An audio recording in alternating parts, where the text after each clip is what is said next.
Présentation des vœux au chef de l'État, la tradition est respectée à la présidence de la République. C'est une occasion privilégiée pour le corps diplomatique de réitérer son soutien au Gabon dans sa marche vers la félicité entamée depuis le coup de liberté du 30 août dernier. Le président de la République, accompagné de la première dame Zita Oligui Nguema, a insisté sur le respect des engagements du CTRI. La cérémonie de ce jour est donc l'occasion supplémentaire pour réaffirmer à la communauté internationale les engagements pris par le Comité pour la transition et la restauration des institutions, tout en présentant l'état d'avancement du processus de refondation en cours.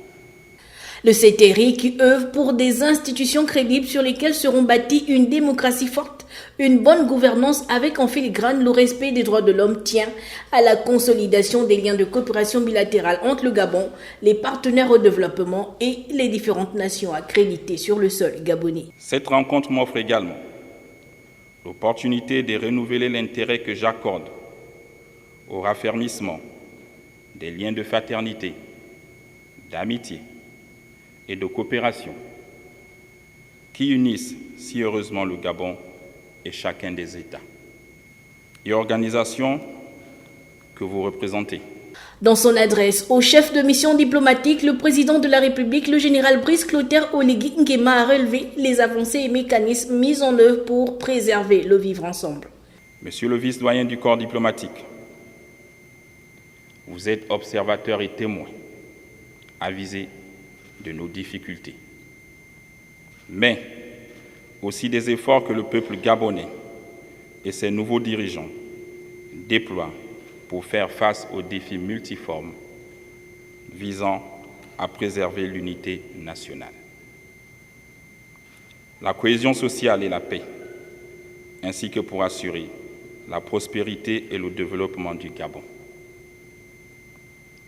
À cet égard, soyez remerciés d'avoir reconnu la légitimité de l'acte fondateur du 30 août 2023.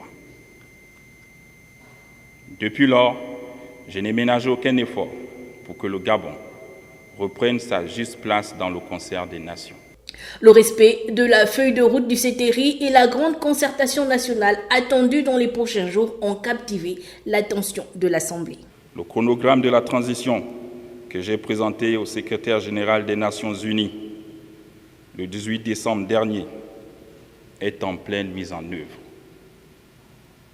et il sera respecté.